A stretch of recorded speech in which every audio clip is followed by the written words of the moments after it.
What's going on, family? I pray y'all are doing well as we thank the Most High for another blessed day. This is the day that the Most High have made, and I will rejoice and be glad in it. Thank you, Yahuwah, as we thank Yahushua who hung, bled, and died. A great friend of mine wanted me to do this video about what's my take on a lot of pastors leaving their congregation, leaving their pulpit. And we know it's no secret, family, for what we see going on. I know I'm in Dallas, Texas, so it's big down here. You see churches boarded up. Matter of fact, since the pandemic, or plandemic, I should say, a lot of people just didn't go back inside of the buildings. A lot of people are waking up. A lot of people are tired of the lies and the prosperity gospel, the begging for money. A lot of people are tired of the beg and plan, why they get stuck with the plan, and a lot of these pastors that do this get the blessing.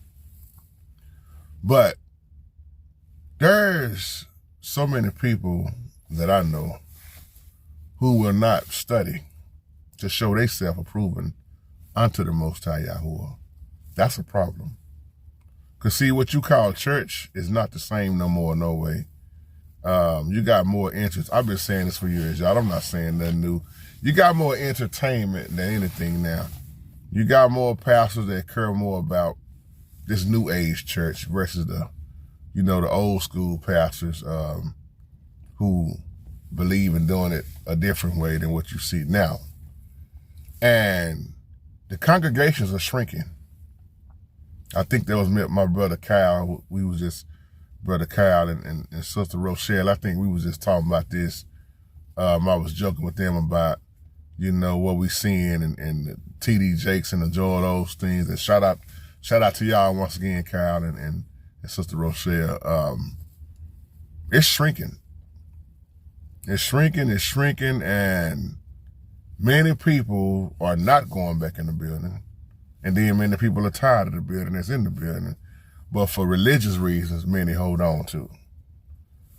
I think it was 2023, they counted, and I don't even know how accurate that number is, but I remember it was a count of about 15,000 churches that just shut down, cold-blooded. Theology schools losing numbers, even in the Catholic. It's just the attendance, the finances.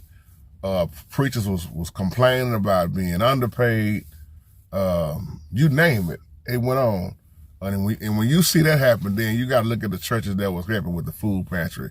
So when the churches that stopped, that mean the food pantry, that type of giving, that stopped. Because let's just be real. I can just use communities that I know that it's people in the community that's not going to do nothing. They wait on the church. I'm not saying that to be mean, y'all, but especially by my older generation, you got people that can't get up and do for themselves. I'm not talking about them, but you got lazy people in communities that wait on everything to be done. And I'm not talking about everybody once again, but we have to make that point. I know what I'm talking about because I used to be a part of the North Texas Food Bank, and when it shut down, a whole lot of stuff shut down. And now all I could hear was, man, what we gonna do now? What we gonna do now? And I asked the question in the neighborhood. I said, why don't the neighborhood come together like the early church? Stop waiting on the government to do everything. Stop waiting on 501c3 for everything. If you just come together, oh man, I made this one dude, I said, yeah, but you finna go buy, you gonna go buy your weed, you gonna buy your cigarettes, you gonna buy your bridge, you gonna buy your scratch offs, you gonna hit the casino. All that money right there that you spend on a daily basis. See, don't nobody want to talk about that part right there. And well, brother, I don't know, man. That's my money. I can do what I want. Yeah, I understand that. But my thing is, you complaining. But if somebody say, hey, man, let's just take a little bit of our money and let's just start our own pantry. That's too much like right.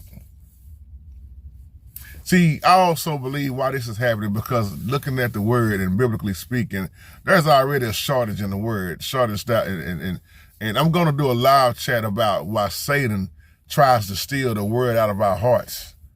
That's the part a lot of people don't want to talk about. That word, the Most High said, I put the word in your heart, and the devil try to take it from your heart. It's in the book of Mark. We're going to go to it and have a Bible study about it. It's a reminder. And That word is what grounds us and keeps us, and what we live off that. The Bible say, man don't live off of bread alone, but every word that comes out of the mouth of the Father. Where is that at right now? I'll leave you on that. Shalom.